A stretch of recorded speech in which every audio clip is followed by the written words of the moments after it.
Live from a shared universe podcast studio at the Jersey Shore, it is Gerard Michaels here, Ming over in the podcast audio booth. I am thrilled to have on our show today an experienced law enforcement professional, somebody who I first found by watching the Young Turks. Very, very, very intelligent, very passionate man, Mr. Dominick Izzo. Mr. Izzo, thank you so much for coming on today. Well, thank you for having me. I appreciate that. I appreciate it. Now, you're from Chicago, is that correct? I'm from Chicago area. I live about 20 minutes outside of Chicago. I love Chicago. Ming's been to 44 states. I've been to 43 states. I was a minor league baseball player before I became a comedian. So we've been to all the worst parts of all the best places. And I have to tell you, even though I love Wrigley Field, and I love the North Side, watching the Southsiders boo Mayor Lightfoot might have been my single favorite baseball memory since, I don't know, 2001, 2003. Yeah. I'm a North Side fan, but you'll have a better time at a South Side game. You just will. Is that right? Really? I don't know. Wrigleyville's pretty good, man. Well, I don't know how old you are. I'm 46. I hate Wrigleyville. It's just there's good women to look at, but it's just drunks, and they planted a baseball field in the middle of a neighborhood. So it's not like you can't ever drive your car down there and park. I mean, it's a pain in the butt. I grew up going to the Bronx, bro. The Bronx Bombers. There's no, that's life for us, man. You just take a train there and you're good to go. So tell us about your law enforcement career, and then what made you want to get into media after it was over? Well, media was an accident. I started, I was a bartender back in my youth, and then somebody said, you should become a cop. And I went, no, I don't have to become a cop. I was blessed from the time I filled out my first application, took my first test to being hired. I was 4 weeks. Never happens. I hear the horror stories about people telling me it's going to take you 8, 9, 10 tries to get on. I got on in 4 weeks. I went to the academy. I was sworn in March of 2001, and then I officially retired October of 2019. Loved my career. It was great. The media thing happened by accident, where in 2015, we had a case that was 4 miles from my department. A lot of people remember it's called the G.I. Joe Glenowitz case, where a cop was allegedly gunned down by 3 people. And we had this 2-month nationwide manhunt and just this big to do. And during that time, at the end of the result, it came out to be, it was a suicide, the whole big debacle of my chief and his corruption.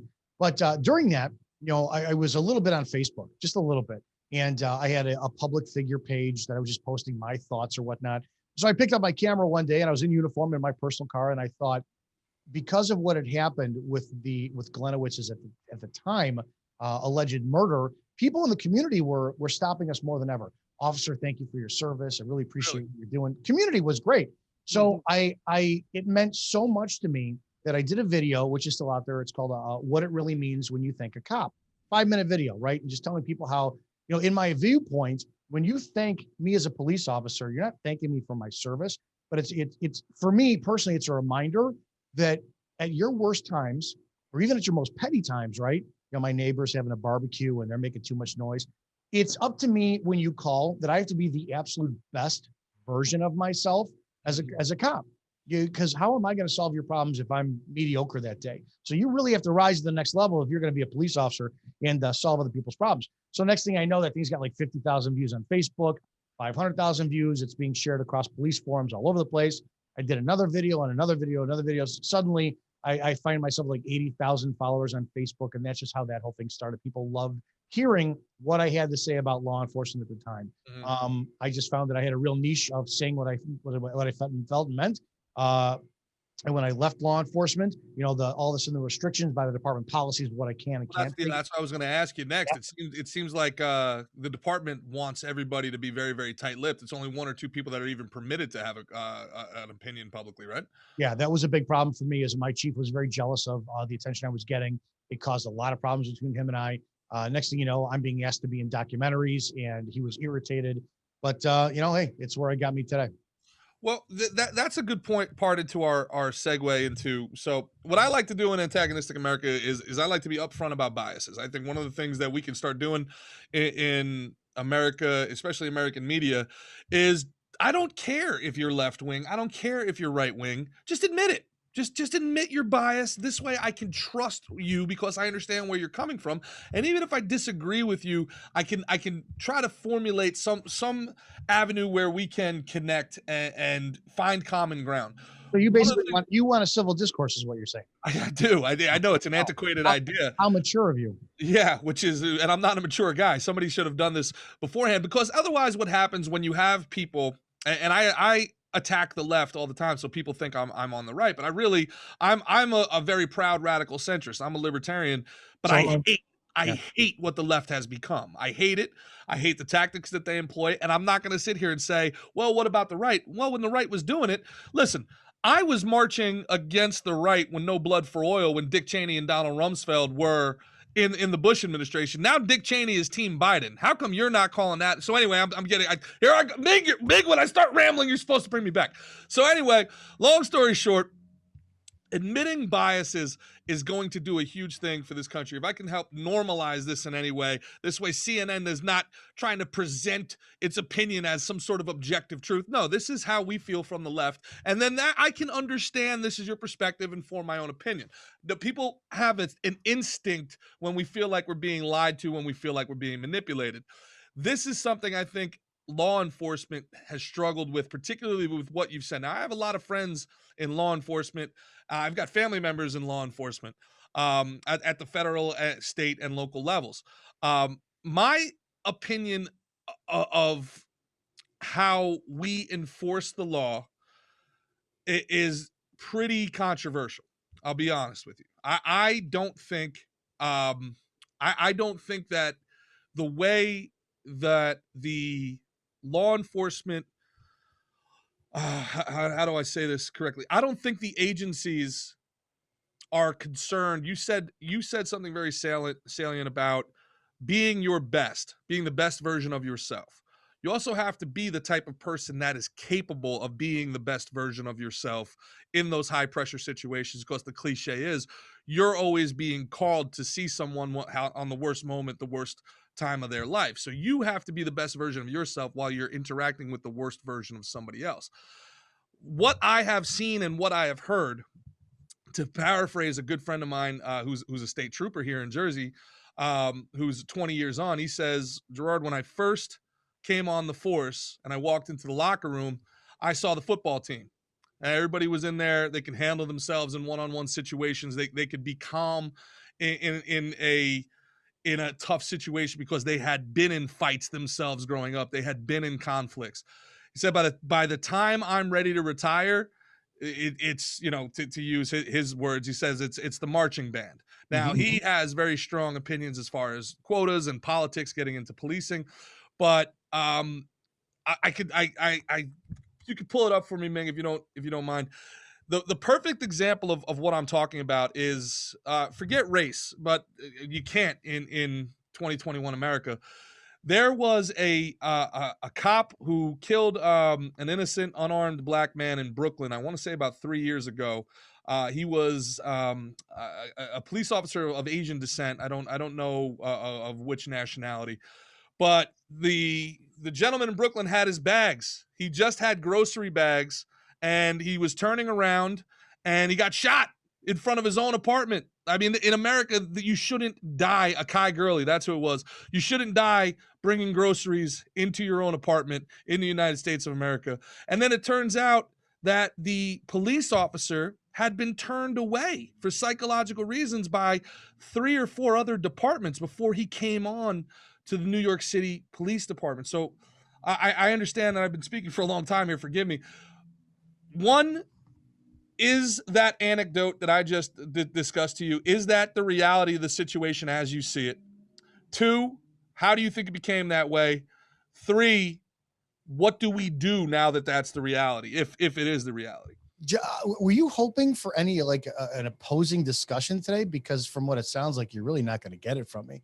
No, I don't want to. I just, hey, No, look, I'm just letting you know up front. I think we're going to agree about most everything here. I'm heartbroken over the way law enforcement has been going lately. And if you really research, a lot of my stuff over the last several years, I went from an ardent, no questions asked blue supporter to being crucified by the Blue Lives Matter community for not defending the likes of Derek Chauvin. What you described about that guy getting bounced around from agency to agency, yeah, it happens more common than not. There's document at my department where, as an FTO, field training officer, defensive tactics instructor, use of force instructor, that I have written that, a chief, this candidate officer should not be allowed to pass through FTO program. He's not qualified. He's not going to make it, blah, blah. Give a real detailed listings of why, and then get told the next day in the office, extend his training, push him through. Well, the problem is when they invest, right? They hire you, they send you to the academy, they're investing a lot of money into you. And what they really look for in today's day and age is the yes, sir candidates, right? I don't know how old you are again. I'm 46. I never went to college. I didn't become a cop until I was 26. So I went through what it was like to get my ass handed to me by the real world, right? Bills and responsibilities and life. I've said it a million times. One of the major problems we've had in law enforcement is we're taking candidates, or we're requiring candidates to have 4-year degrees or 60 hours of college, right? For an associate's degree.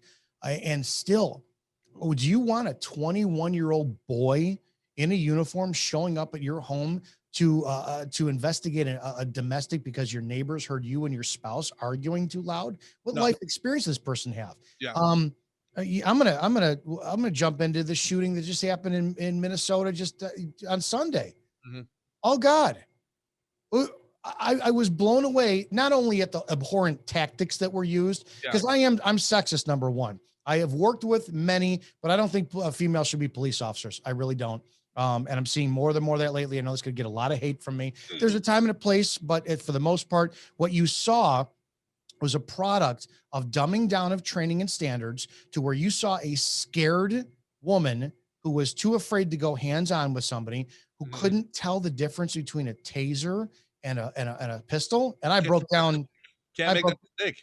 No, you can't make the mistake for several different reasons. And typically, the taser is secured on the opposite side of your hip. So if my gun was on my right side, my taser was on my left side. The taser, from what it looks like, they've got a taser model from Taser International.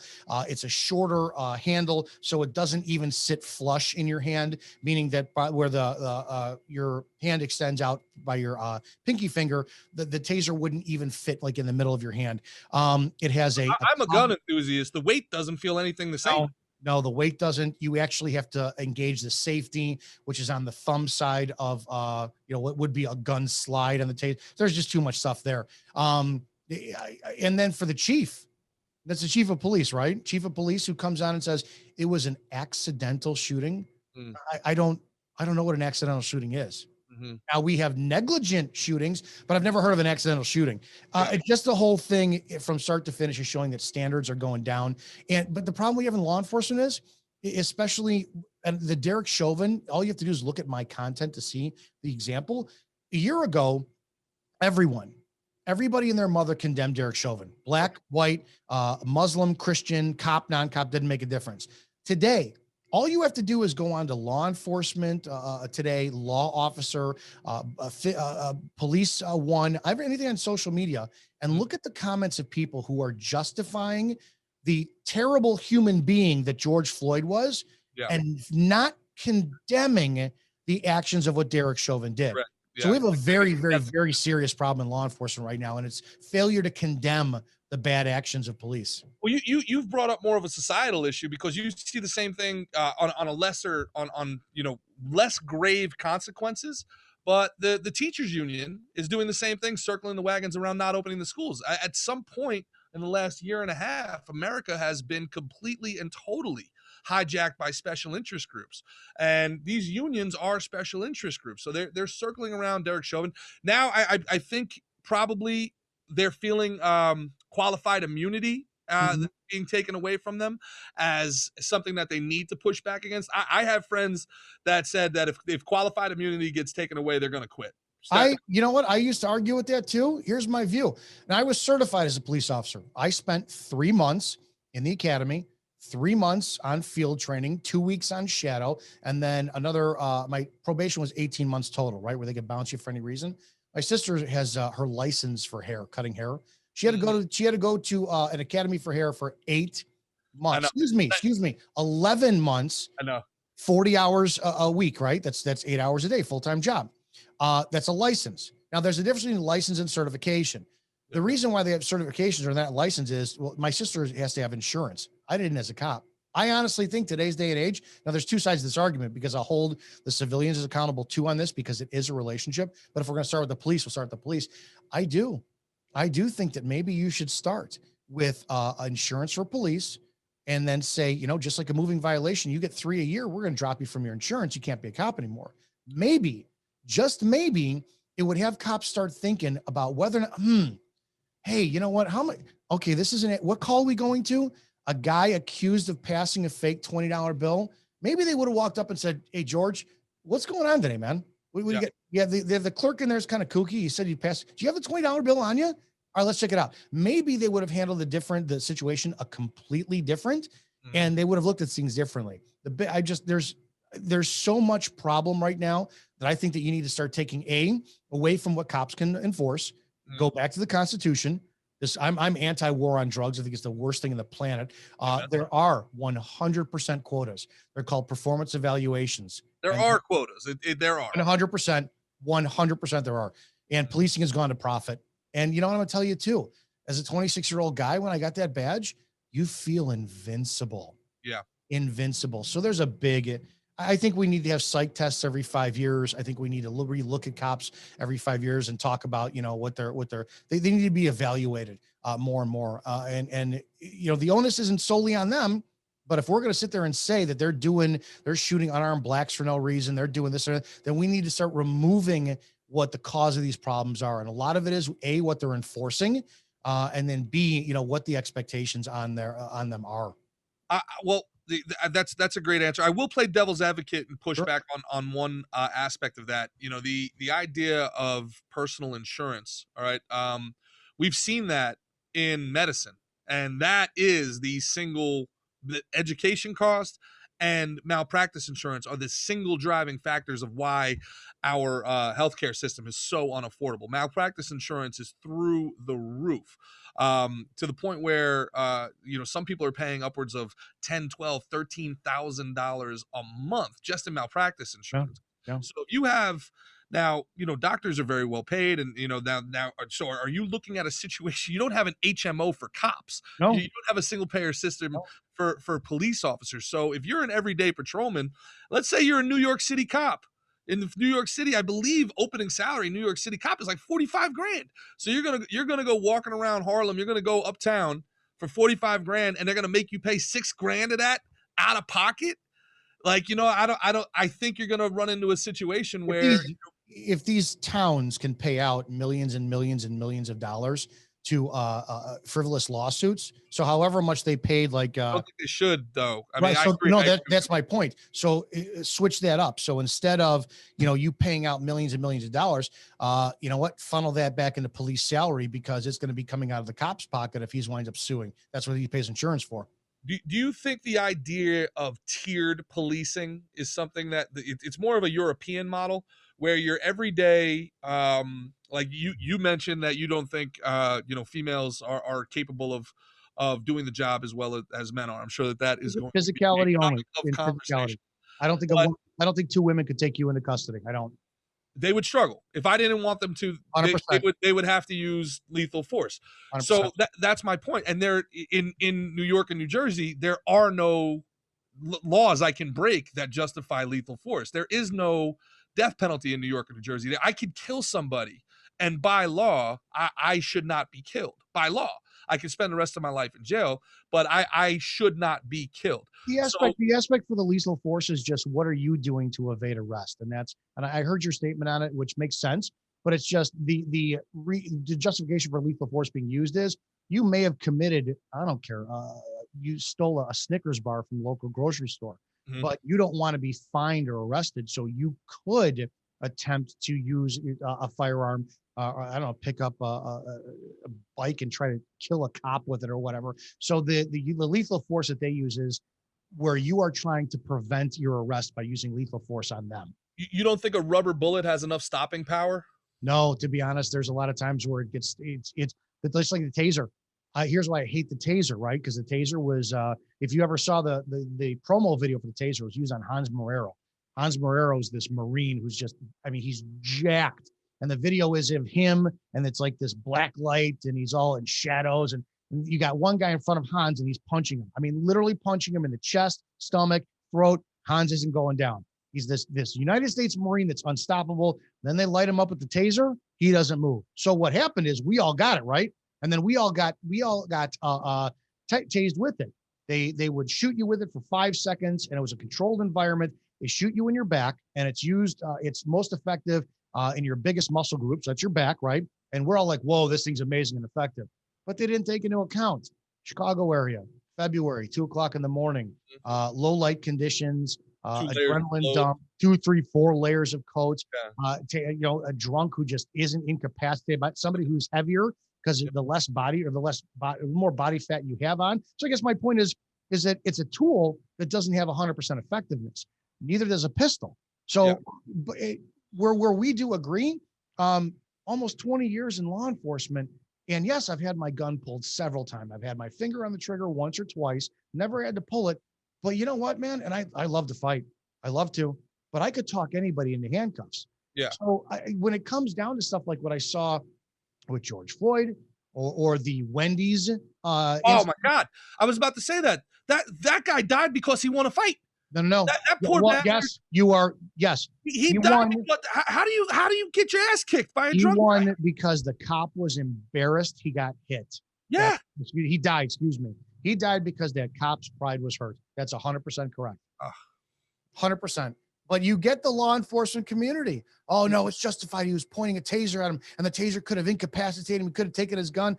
This is where I'm starting to hate law enforcement, because you have to, I know we're going off on tangents, but you have to look at like the rioting that's going to happen nationwide, because it's compounding by the Daunte Wright shooting. Daunte Wright was murdered. He was murdered. And what you're going to have is the black community who wants answers. Good for them for releasing the body camera footage right away.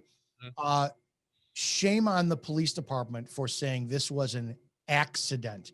We have said from the academy from day one, you have to hold yourself to a higher standard. But now a cop who's a veteran made an accident. Does this mean cops can roll up on you and you just got done murdering your best friend? I was going to make him dinner, but I accidentally stabbed him with the kitchen knife 20 times. Yeah. It was just an accident. So I can't believe that we're in this time bomb. It's getting ready to go off.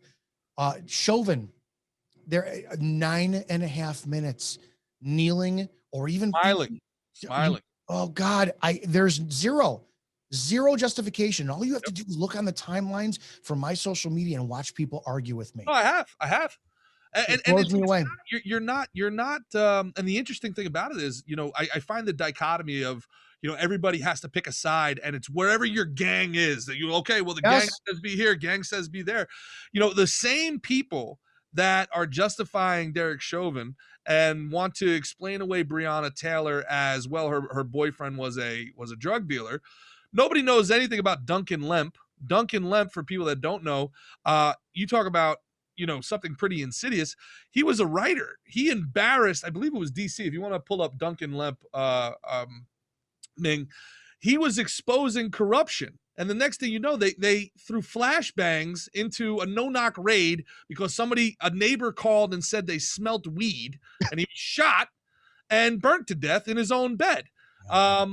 Again, this concerns me more than anything else because of what I'm hearing federally. And it's interesting because the two camps are crisscrossing each other. The quote unquote right is trying to defend Derek Chauvin for some reason. All right. But then they want to point out justly that Joe Biden and the Biden administration are trying to get no-knock raids passed through the Supreme Court.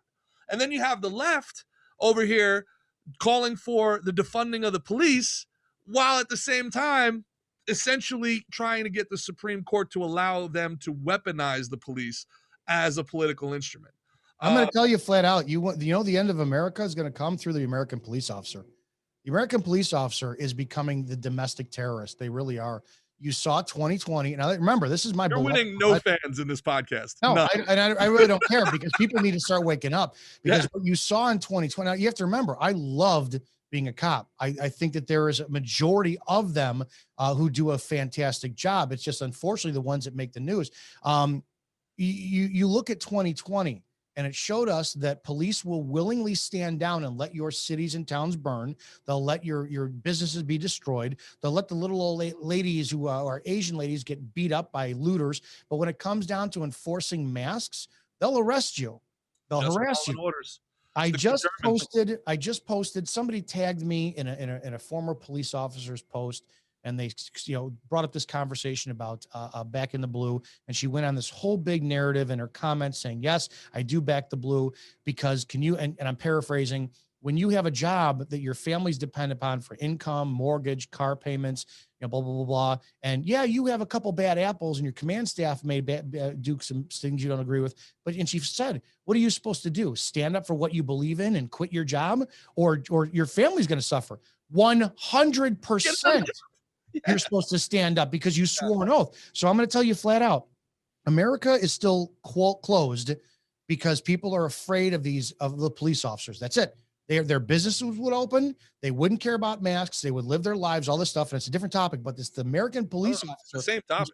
Well, they're preventing them because you don't want to go to the grocery store and not wear your mask and worry about the cops. And it's these cops who are so stupid. They're supposed to go, this is not my job to enforce these mask laws. This is not my job to enforce X, Y, and Z. They're supposed to do their job. Yep. And they're not. So I'm going to tell you, if America falls, it's going to be because of the American police officer. It's a very interesting point that you bring up. The sound clip's going to be very, very inflammatory, but it's a very, very good point. A point that I've actually echoed, because my whole thing, again, to my friends, every time I go out drinking with a buddy of mine who's a cop, they, gung-ho, don't tread on me. They'll never take our guns. I'm like, you're going to be the guy that's taking them. Oh yeah. And I bet you 10 to 1 says that's your buddy's the same guy who's got his gun on his hip in the bar and drives drunk on the way home. But then he'll arrest everybody for DUI. You know what? I'll tell you first off, cops are the biggest hypocrites on the planet. They just are. Yeah. And it's a shame to whom much is like, I want to give, they're good guys on an individual level. They are good guys, but I do really, really wonder if push really did come to shove, would they actually stand up for what's right, or would they just do the whole I'm following orders? They would just follow. I'm telling you, from what I've seen over the last year, is you have a very few, like Greg Anderson is one. Greg Anderson is the cop out in the West who did the video in his car, who talked about he's not going to enforce this mask stuff, and he got fired. Yeah. Yep. Got fired. It's just, you're going to get, there's not enough of him. I've got my own history with calling out corruption in my department. What happened to me? There's not enough like me. When you see cops out there, Christopher Dorner, you guys want to do a great experiment, type on your social media, like, hey, this is the easiest way to do it. Ask your audience, if you're a police officer, do you base your traffic citation on the law that was broken, or the attitude of the driver? Watch how many cops will tell you, well, it depends on what they say to me. Depends if they've got an attitude or not. It is. I'm going to tell you, cops like that on TikTok. Cop TikTok is the worst. Cop TikTok. If you ever go on TikTok, I don't know if you have a TikTok. I have one, but I don't use it. I do love your Instagram, but if you go on TikTok, exactly what you're talking about, there'll be some footage of an arrest, and it'll be inflammatory. It'll be some activist group that is always trying to paint cops in a bad light. So I understand the defensive nature of the human on the other side of it, but you got to read the just the verbiage that they use to describe that. Show the rest of it to see why that scumbag deserved it. Like, that's how you think of your scumbag. That's how you think of your fellow citizens too. But that's your citizens too. Look at George Floyd. I don't know George Floyd, never met him. I'm a Christian, right? Even though I'm a big hypocrite, but it's not my job to judge him. And I can't believe how many people what's the most common? Play stupid games, win stupid prizes. It blows me away. Anytime you see any type of use of force with police and the bootlickers come out, they 100% will start, oh, yeah, that person deserved it, this and that. People forget it's not the job of the police to dish out punishment or what they deserve. It's the court's job. The Yes. police's job is to keep the peace and maintain order in a free society, document behavior, and give them a court date. That's it. So But we're so lost as a society right now. I break this down, and once again, Dominic, I want to thank you so much for coming on. We got another couple minutes, but I break this down. I try to break it down for my followers in the simplest terms possible.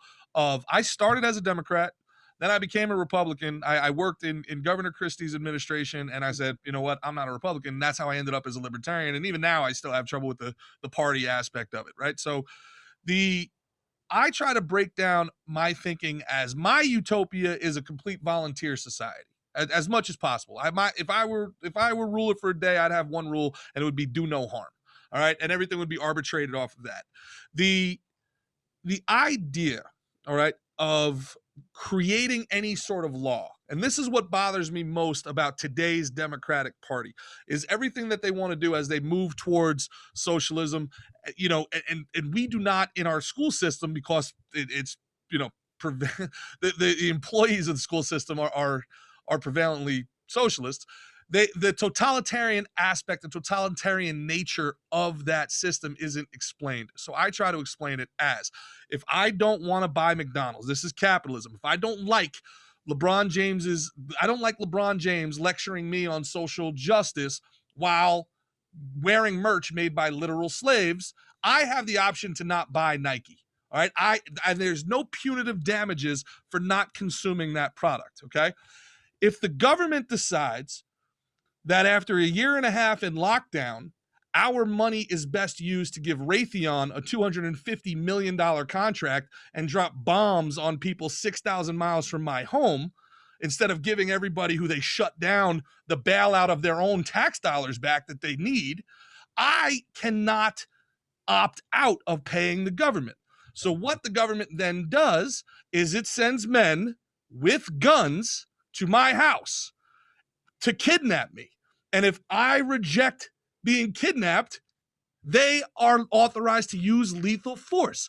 This is lawmaking in this. I try to break it down to the most basic level of what we are doing in this country. So for me, we are over legislated.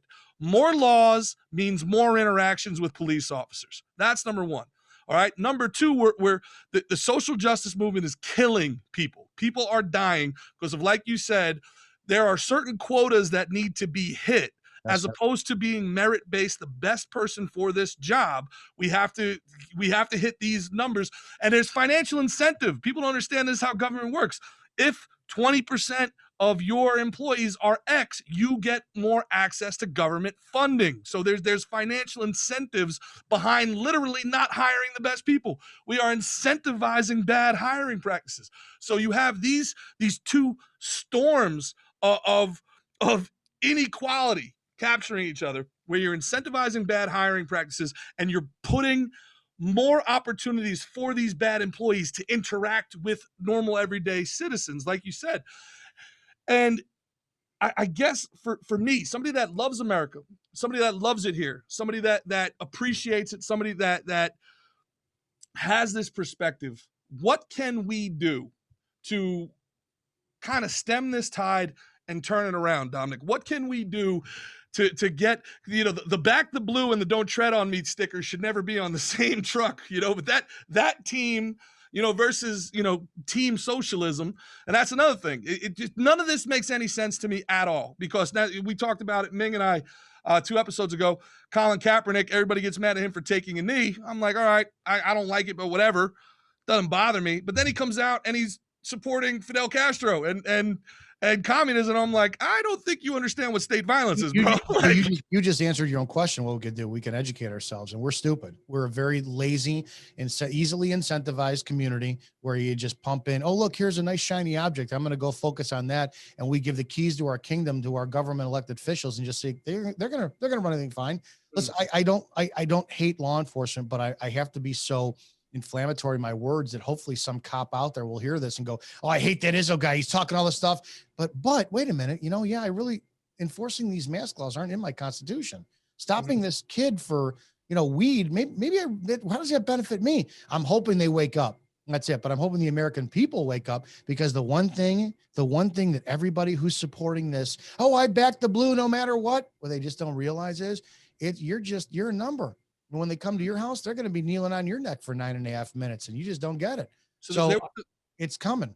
There was a situation at Tillis Gym here in Jersey where he refuses. The guy's he's a good dude. Ian's a good dude, and he was very scientific about it from the beginning. He said, if anything, why are we keeping open fast food and liquor stores, but gyms are closed?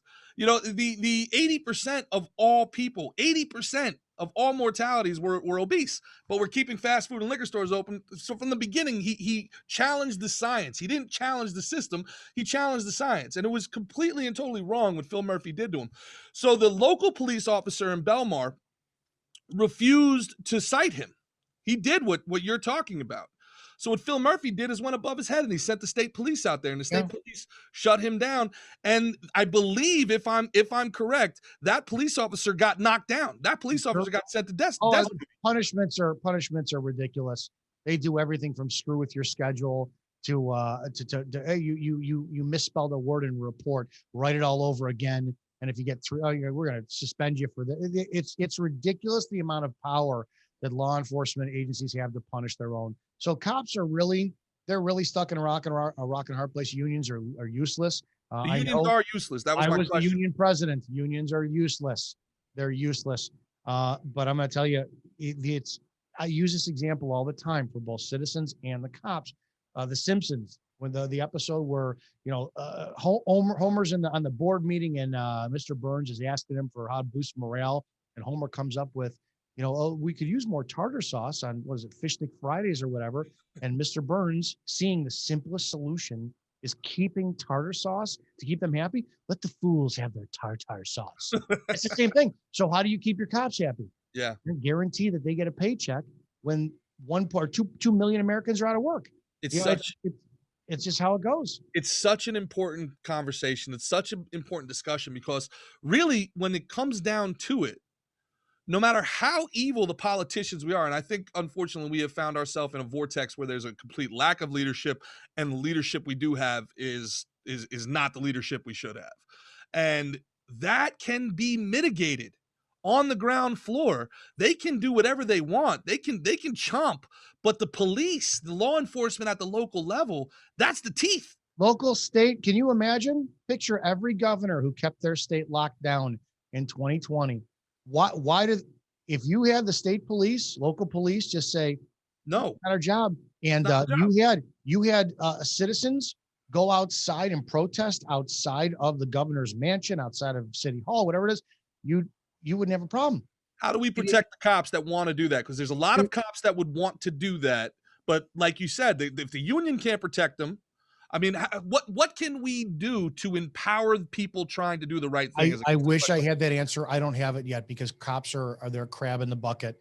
They're crab in the bucket. And like I said, the biggest example I could see right now is this George Floyd thing, where there is not one justifiable reason to kneel on the neck of any person whatsoever for 9.5 minutes. But just look about how many citizens and cops are just in my feed. You don't know what you're talking about. It's a good thing you're not a cop anymore, this and that, where you got to point out, do you understand what Sylvan did to the Blue Lives Movement? He condemned you all. So I honestly think right now it's just as bad.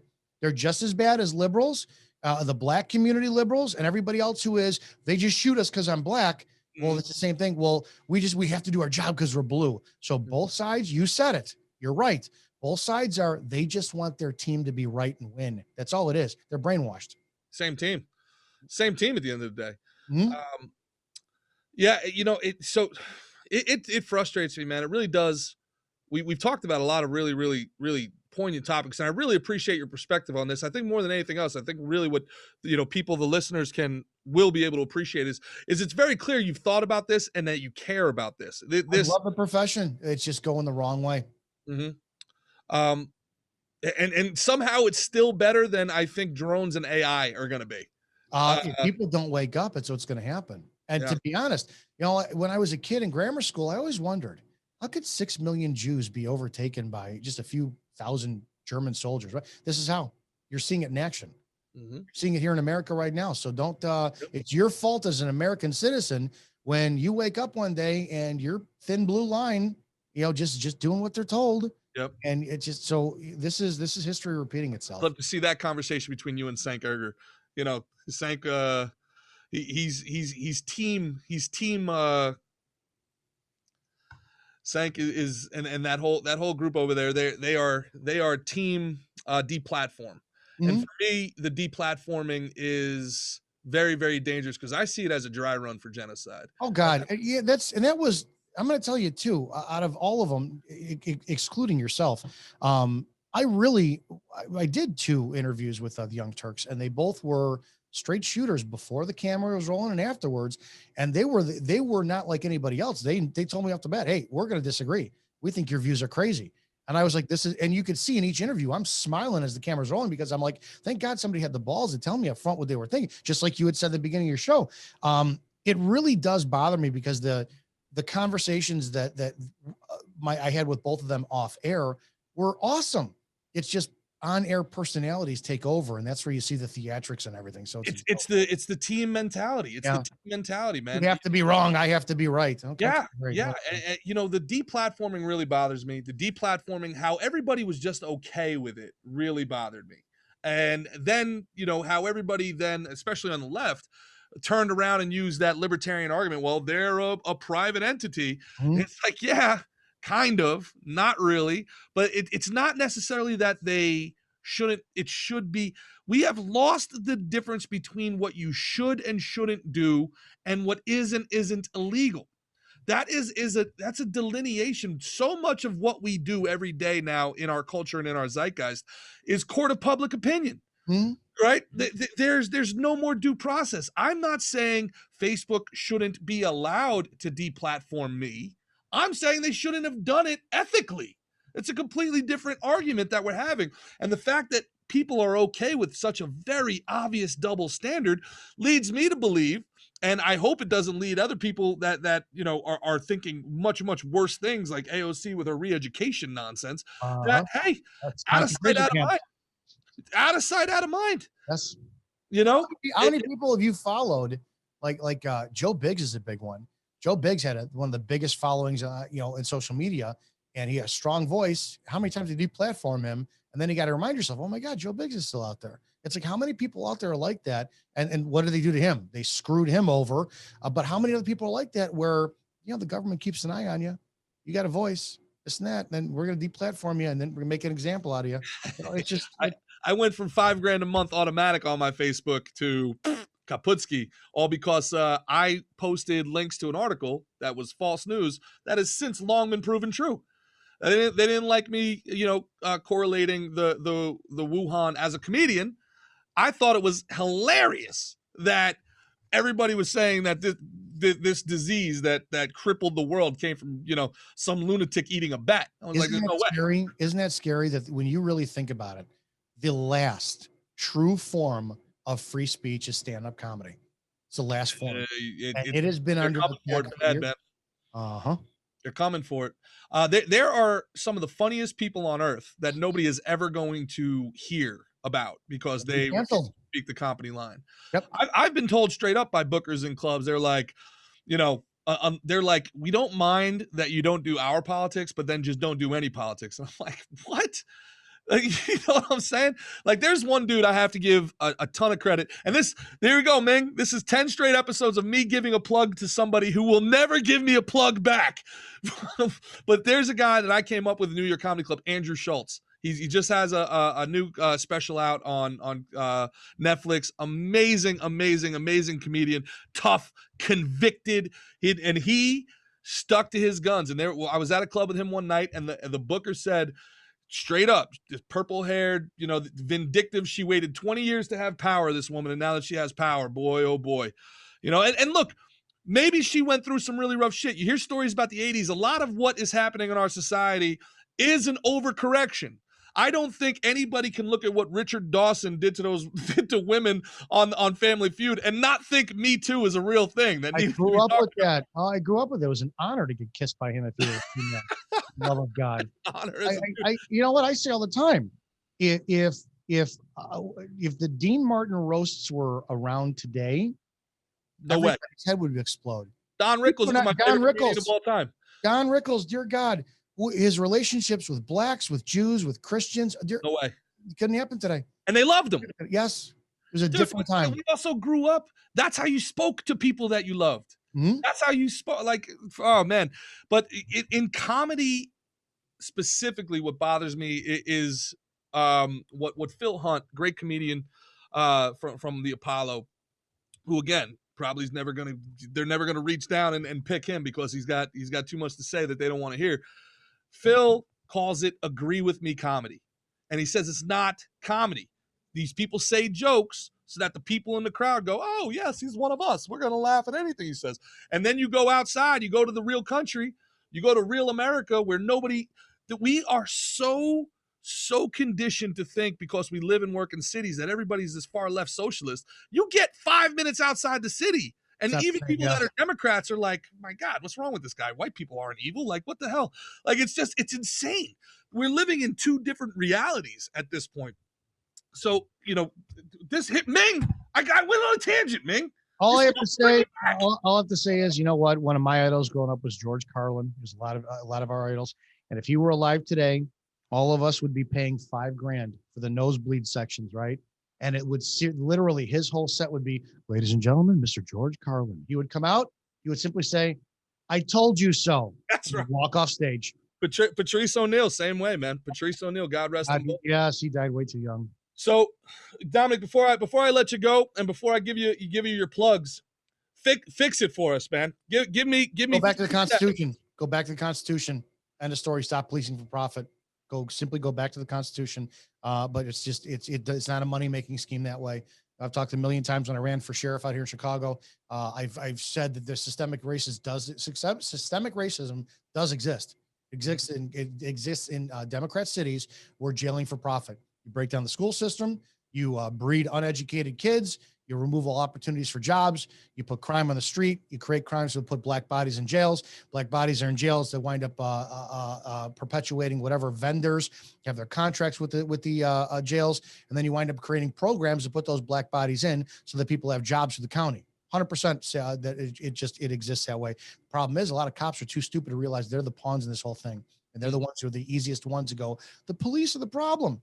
Look at your politicians. Look at your systems, but until people wake up, nothing's going to change. That's not the hopeful tone I was hoping. Trust me.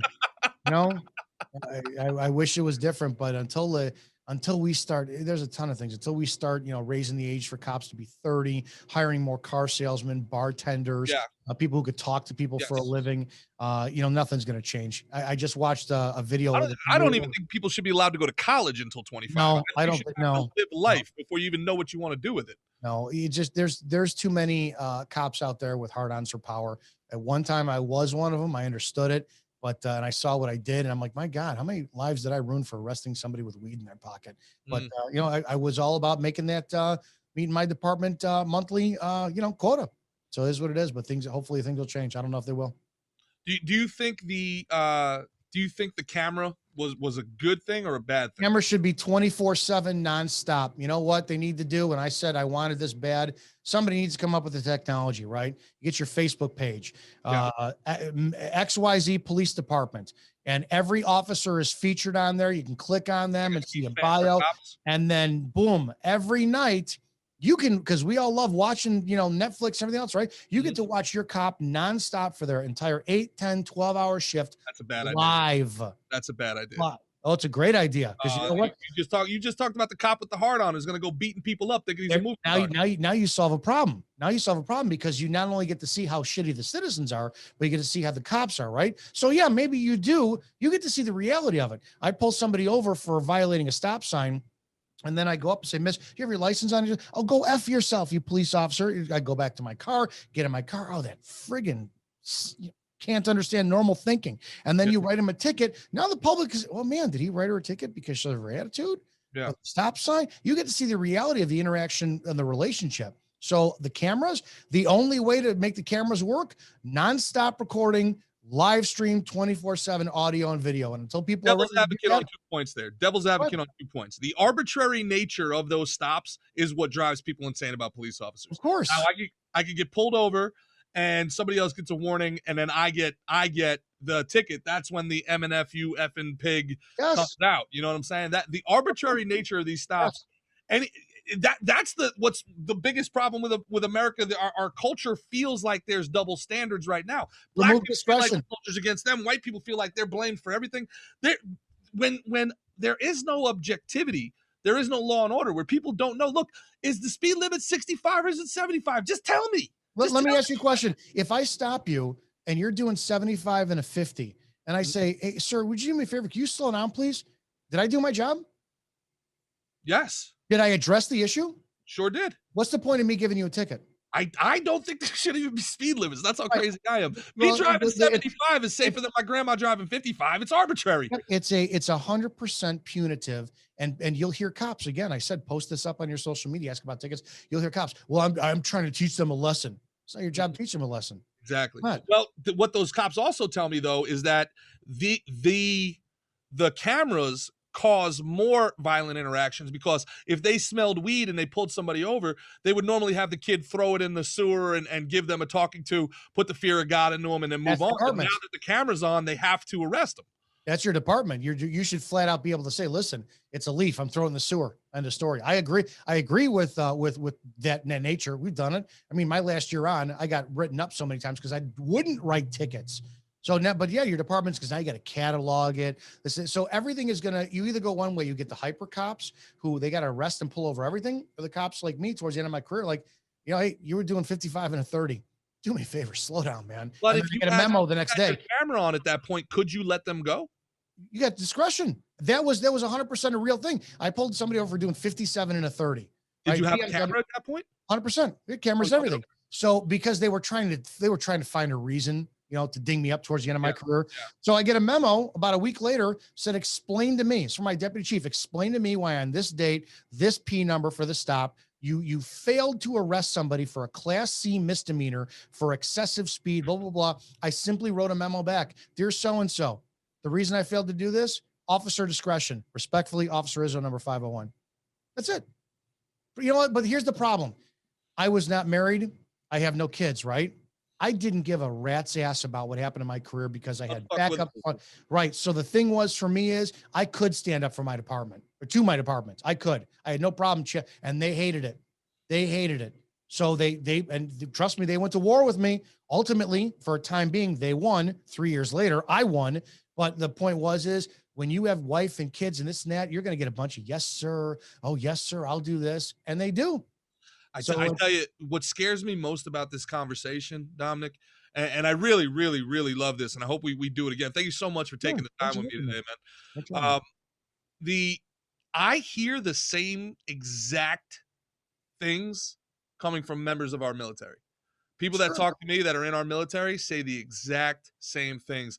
It's a hollow husk in that regards. It's more concerned with optics than action. And that, look, it sucks on a police level. And this is something that we need to fix. But no lives should ever be lost. But at the same time, this really is an overblown pandemic, if you will, in that the statistics are very, very, very, very, very small that you are going to have a life-ending encounter with a police officer. Okay. I mean, that's it should be lower. No life. I want to be very, very clear. I want it to be zero. I want no people killed by police officers. None. They should not have the right to be Judge Dredd. They are not jury and executioner. Okay. But at the same time, we're living for the first, we are gerbils, we are lab rats, we are living for the first time ever in a history of 24/7 optics. George Floyd, his loss is tragic. 20 years ago, no matter how bad it looks, you would have never known about nobody gives a shit in New York about somebody dying in Minnesota, no matter how bad it is. They just don't care. Now, because of camera phones, and we can see it and we can sense it and we can feel it emotionally, and it feels like it's happening right here. The fact that your cops haven't evolved to recognize that is a problem. But again, think about the character. If I give you a shiny metal object and the authority to, let's not mince words here, to do whatever the hell you want, and I give you a nice substantial paycheck, you're going to be afraid to lose that? Yeah. Yeah. I have leverage over you anytime I want. So you're going to do whatever I say. That's the problem. Pension. They hold your future in the palm of their hands. 100%. And it's a pride thing. It's a pride thing. I know a lot of cops who left early or this and that stuff, and they didn't have officer in front of their names. Oh, wow. Is that a pride thing? Huge. So it's going to start. The citizens will never accept responsibility. They just never will. No matter what you do, it's never going to appease them. You can convict Derek Chauvin, set him on fire in the middle of a public square. It'll never appease them. So you have to start with the law enforcement. You got in that job. You knew what you were doing. So that means that you're going to have to accept accountability first. It's kind of like getting in an argument and you got your wife and you know she's wrong, but to calm the argument down, listen, I'm wrong. You're right. Let's talk about this. Okay. You have to be able to come to the table first. It's a tactic. First rule of politics is never admit you're wrong. Hey, maybe that's why I lost my election. But you know what? I disagree with that too. If you imagine if more people had said, you know what, and I would respect any leader who said, I was wrong on this issue. I agree. I was miseducated, but let's talk about this. I think it's a very, very, very powerful tactic. I think the rules of politics need to change. This is the era of accountability, and people haven't realized that yet. You cannot be fake. You can't. Whoever you are needs to be who you are 24/7 for better or worse, because it's gonna come out in the rub. You're gonna tell everybody you're a utopian socialist, and then you're gonna go buy $4 million houses. People are gonna find out and have some questions. You know what I mean? So it is. I tend to agree with you, Dominick, and I think that your voice is one that needs to be heard, and it needs to be heard more often. Where can people find you, man? They can find me at izzo.us, izzo.us. I'll give you links to our live show on the Rants of Izzo on mojo50.com. We're Monday through Friday, 7 p.m. Eastern on iHeartRadio, mojo50.com or Mojo50 station. You find me on social media everywhere, Dominick Izzo. That's Dominick with a K, Izzo. I'm all over the place. Love it, man. Dominick, thank you so much for giving me an hour of your time today, man. Appreciate your time greatly. Thank you. It was a really, really great conversation that we had. Ming, you have anything to add? No, it's great to meet you, Mr. Izzo. Thank you for joining us. I appreciate all the help you did today. Thank you so much. Salient input as always. Ming, I am Gerard Michaels. We are coming from a shared universe podcast studio at the Jersey Shore. This has been Antagonistic America. You can find us. Where can they find us, Ming? Everywhere. iTunes, Spotify, Google Podcasts, Amazon Podcasts, YouTube, TikTok. Wherever Gerard hasn't been banned yet, you can find him. Especially under your mother's bed. Everybody, have a great one.